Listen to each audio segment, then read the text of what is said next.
ಆಚಿ ಮಸಾಲ ಎಂತ ಅಡಿಗೆಯ ರುಚಿಯಾಗೋ ರಹಸ್ಯವು 20 ರೂಪಾಯಿ. ಸದನ ಹೇಗೆ ನಡಿಬೇಕು ಅನ್ನೋದನ್ನ ಆಡಳಿತ ಪಕ್ಷದವರು ತೀರ್ಮಾನ ಮಾಡಬೇಕಾಗ್ತದೆ. ನಾನು ವಿರೋಧ ಪಕ್ಷದ ನಾಯಕರು ಸದನ ಪ್ರಾರಂಭ ಆಗುವ ಒಂದು ವಾರ ಮುಂಚಿತವಾಗಿ ಎಚ್ಚರಿಕೆನ ಕೊಟ್ಟಿದ್ದು ಸರ್ಕಾರಕ್ಕೆ. ಸದನ ಪ್ರಾರಂಭ ಆಗುವ ಮುಂಚಿತವಾಗೇನೆ ಭ್ರಷ್ಟ ಸಚಿವನನ್ನ ನಾಗೇಂದ್ರನನ್ನ ರಾಜೀನಾಮೆ ತೆಗೆದುಕೊಳ್ಳಿ, ಸದನದಲ್ಲಿ ನಾವು ಬರಗಾಲದ ಬಗ್ಗೆ ಚರ್ಚೆ ಮಾಡಬೇಕಾಗಿದೆ, ಸದನದಲ್ಲಿ ಕೆಪಿಎಸ್ಸಿ ಹಗರಣದ ಬಗ್ಗೆ ನಾವು ಚರ್ಚೆ ಮಾಡಬೇಕಾಗಿದೆ, ಸದನದಲ್ಲಿ ಬಿಡದಿ ಮತ್ತು ನೈಸ್ ಟೌನ್ಶಿಪ್ ಬಗ್ಗೆ ನಾವು ಚರ್ಚೆ ಮಾಡಬೇಕಾಗಿದೆ, ರಾಜ್ಯದ ಜ್ವಲಂತ ಸಮಸ್ಯೆಗಳ ಬಗ್ಗೆ ಉತ್ತರ ಕರ್ನಾಟಕದ ಬಗ್ಗೆನೂ ಕೂಡ ಚರ್ಚೆ ಮಾಡಬೇಕು ಅಂತ ಹೇಳಿ ಅದಕ್ಕೆ ರಾಜ್ಯ ಸರ್ಕಾರ ಅವಕಾಶನ ಮಾಡಿಕೊಡಬೇಕು, ಭ್ರಷ್ಟ ಸಚಿವನನ್ನ ಕೈ ಬಿಡಬೇಕು ಅಂತ ಹೇಳಿದ್ರು ಕೂಡ ಇವತ್ತು ನಾಟಕ ಆಡಿಕೊಂಡು ಇವತ್ತು ನಾಗೇಂದ್ರ ಅವರಿಗೆ ಮತ್ತೊಂದು ಇಲಾಖೆ ನಮ್ಮನ್ನ ಕೊಟ್ಟಿದ್ದಾರೆ.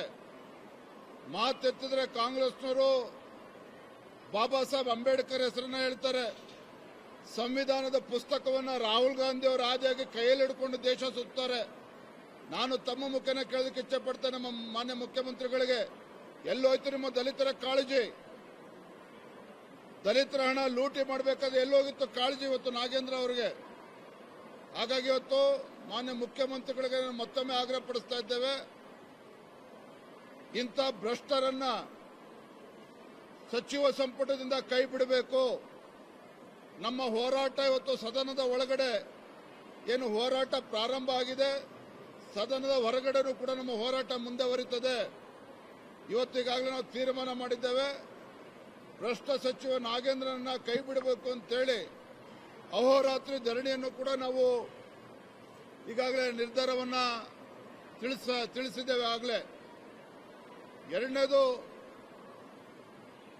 ಪಾರ್ಕ್ಗಳನ್ನ ಇವತ್ತು 5% ಅಷ್ಟು ಮಾರೋದಕ್ಕೆ ಅವಕಾಶ ಕೊಡ್ತಾ ಇರುವಂತದ್ದು ರಾಜ್ಯ ಸರ್ಕಾರದ ನಡವಳಿಕೆಯಿಂದ ಪದೇ ಪದೇ ಗೊತ್ತಾಗ್ತಾ ಇದೆ.